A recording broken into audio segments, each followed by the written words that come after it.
Coming up in the news tonight, Agriculture and Marine Resources Minister giving an overview of his ministry's achievements over the past year. A young man is dead following a traffic accident on Boxing Day. And the Governor General taking time out to visit one of Grand Bahama's centenarians.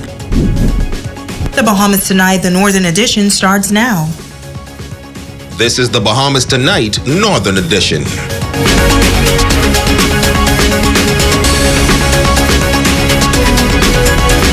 This is the Bahamas Tonight, the Northern Edition. Good evening, I'm Natalia Hall. Thank you so much for tuning in. 2020 is described as an unprecedented year, as the COVID-19 pandemic has no doubt changed the way of life for many.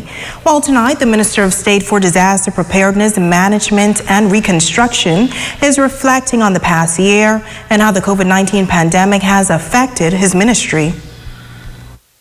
The Minister of State for Disaster Preparedness, Management and Reconstruction, the Honorable Iram Lewis, says the ministry is one of the very first in the region, and he is now encouraging other countries to do the same. He says when he got the call, he accepted the challenge. Being in the face of Hurricane Dorian and understanding the need, when the Prime Minister called me, he said, based on your profession, your architectural profession, your project management skill, being on the ground, you have been tailor-made for this ministry, and I accepted that challenge. Of course, the ministry has two agencies, NEMA, that existed prior to, and of course now we have the Disaster Reconstruction Authority with responsibility for reconstruction in areas declared disaster zones.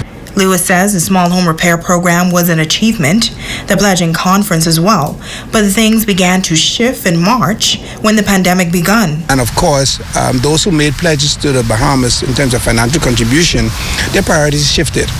And again, a pledge is not a contract, so we can hold them to any binding agreement as such.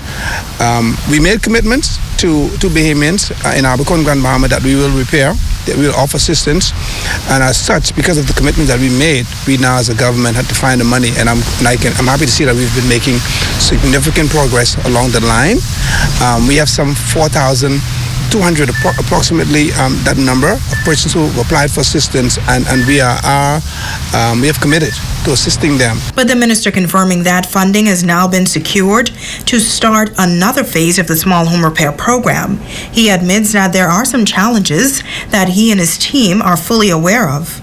You know, the small home repair program, that was a major challenge. But again, once we commit and we know that there's a need, there's a need. And housing was one. We had 7 pillars.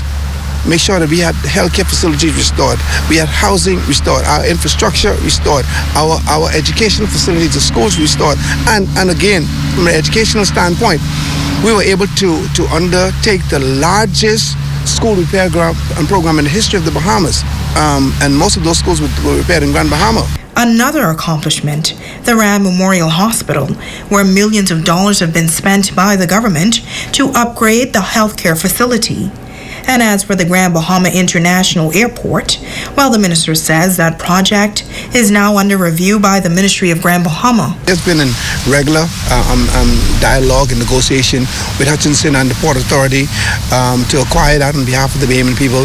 And of course, after you acquire it, now you have to find an operator. There were talks with NAD and Nassau for them to come and operate it during the transition period until we could find a buyer. An operator for it. So again, we understand that, but it is a challenge. The airport now is operating to an extent from the domestic perspective. It is not the international sector is not what we will want. Lewis admits that the Grand Bahama International Airport is critical to the survival of the island, and says that efforts are being made to have the airport fully functional as soon as possible.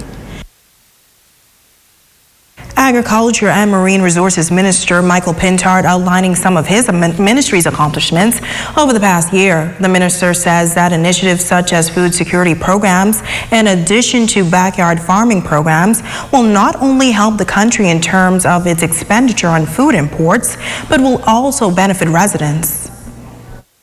Farming, we've provided really a comprehensive package of subsidies, land clearing somewhere in the vicinity of $1 million. We've also assisted with providing chicks. We've ordered over 12,000 chicks for distribution to different livestock farmers. Thirdly, we have also provided feed. We've provided free feed as a part of the feed mix that farmers require on a weekly basis. We've also assisted with hydroponic systems that are in greenhouses, 50% discount payment plan to help generate additional production. We have increased the amount of money spent on purchasing from farmers, exceeding the ceilings, the traditional ceilings. So we've provided backyard kits. We've ordered 20,000 that's being distributed, and we're now in the process of distributing the next 20,000. Minister Pintard says the government is committed to encouraging local farming and notes that plans have been put in place to move forward early next year for the development of agriculture and marine. We are now speeding up the process to make land leases available. And in terms of fishers and farmers, we now have $5 million available for grants. So we believe we have the most comprehensive package for the development of agriculture and marine resources in the history of the country. And it couldn't have come at a better time in the midst of this pandemic, where there is a need for food security. And so the country cannot emerge out of this pandemic without attempting to fix the fact that we are importing somewhere in the vicinity of $1 billion worth of food, fresh fruits, vegetables, livestock, ornamental plants, and then of course value-added goods or processed food. So we believe we're on track to putting a dent in those figures. It was a busy holiday weekend for police in the northern Bahamas, with major criminal matters taking place in Bimini, Abaco, and here on Grand Bahama. While it all started on the night of Christmas Eve when a driver crashed into a gas station in West Grand Bahama and then ran from the scene. It was a potentially dangerous situation as Chappie's gas station in 8 Mile Rock erupted in flames. Despite the intense heat, curious onlookers stood nearby watching the gas station burn. Officer in charge of the 8 Mile Rock Division, Superintendent Walter Henderson, says they received the call for help shortly after 10 p.m. When the officers arrived, we did our best to check the vehicle and make sure that there was no one inside. And in fact, there was no one inside. The fire department was contacted and they came and they would have extinguished the fire. At this time, we are now still in preliminary investigation, and we're trying to locate or find the driver. We understand that there was a lone person in the vehicle, and so we're trying our best to locate that individual. Fire crews were able to extinguish the blaze sometime later. Now, the owner of the gas station declined to comment on the situation, but Superintendent Henderson provided this update. The owner was here. He inspected his premises. The vehicle was very close to one of the pumps, but thank God it did not get caught. It didn't ignite. The vehicle involved in the incident was destroyed by the fire, but police confirmed that the vehicle is a Honda Fit. Superintendent Henderson says they are still searching for the driver of the vehicle. If you know the driver of this vehicle, please reach out to us so that we could speak with him and find out exactly what went wrong here. We are asking the public to come forward, share that information. If you don't want your name to be called, that is okay, because the information is most important to us. Superintendent Henderson sending another warning to motorists to drive carefully and obey all traffic laws. As police officers, we are doing our best to keep the road safe for everyone. But when you do not see the police around, that is not the time to experiment or see how fast your car could go or to break the road safety tips. We want to encourage members of the public, please, we're pleading with you. Your life is very precious to your family, and no one wants to be the bearer of bad news. You have survived Dorian. You are surviving COVID. Let's survive 2020. Police still investigating an alleged suicide that occurred on Grand Bahama on Christmas Day. Police tells us that officers were called to a residence on Raleigh Drive where they discovered the body of a 43-year-old male hanging from the ceiling. Further inquiries reveal that the victim was last seen around 5 a.m. on Christmas Eve. Now, foul play is not suspected at this time. A pathologist report will determine the exact cause of death. Over in Bimini, a male is listed in serious condition after he was shot on Boxing Day. According to police, two males known to each other were involved in an altercation in the Porgy Bay area.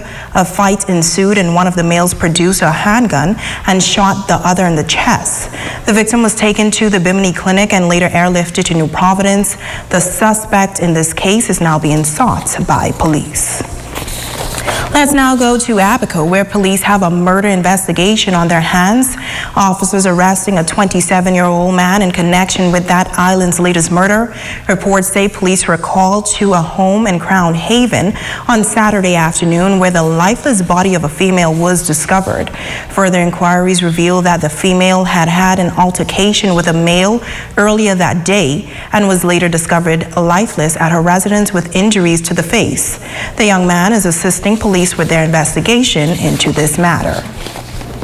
A traffic death reported on the island of Abaco as well shortly after midnight. On Saturday, police received information about an accident on Essie-Boodle Highway in the Leisurely area. The head-on collision involved two vehicles, a white 2020 Nissan Frontier truck driven and owned by the Royal Bahamas Defense Force with 2 occupants and a black Honda Fit vehicle with 5 occupants. Now, the occupants of the Nissan truck received non-life-threatening injuries. 4 occupants of the Honda Fit received serious injuries and were airlifted into New Providence for further medical attention. The other male passenger of the Honda Fit died at the scene. A young Grand Bahama man is dead following a car crash on Cathedral Boulevard. The young man was driving a 2-door blue 2008 Honda Accord in the area of the Sir Jack Haywood Junior High School around 9 p.m. on Saturday evening when he crashed into a concrete column in front of the school. The vehicle then burst into flames. Officer of the fire department extinguished the fire and used the jaws of life to extricate the male from the vehicle. Further investigation revealed that the male was traveling east along Cathedral Boulevard when his vehicle ran off the northern side of the road and crashed into the concrete column. He died at the scene. Now, Assistant Superintendent of Police Alfonso Pinder of the Traffic Division gives more details. We know for a fact that the driver was not wearing a seatbelt at the time of the incident. We want to urge, again, members of the motoring public, please to drive with extreme caution and care. We notice now that this is becoming a trend, especially during the weekend, anywhere from Friday to Sunday, where persons are using the streets of Grand Bahama at a high rate of speed, and we want to urge you please to drive with extreme caution. ASP Pinder says police are beefing up patrols to ensure that motorists are adhering to the regulations. The speed signs on the streets are there for a reason. 20 miles, be it 25, 30, 40 miles per hour, we ask you please to obey the speed signs. In the event of a crash, we want you to know that that same speed that you're traveling in, your body also traveled at that same speed on impact. And so we urge you please, the signs are there, the speed limit is there for a reason. If you were to get involved in an accident at 25 miles per hour, the likelihood of you walking away from that accident is great. But if you go beyond the speed limit, then you risk your life as well as the lives of your passengers. Curfew is at 10 o'clock. You should have a wind down time. If curfew starts at 10 o'clock, by 8, 9 o'clock, you should be making your way home. Now, ASP Pinder says police are noticing that closer to curfew hours, persons appear to be in a rush, but they are urging all motorists to obey all road laws. Now, stay with us. There's more news right after this break.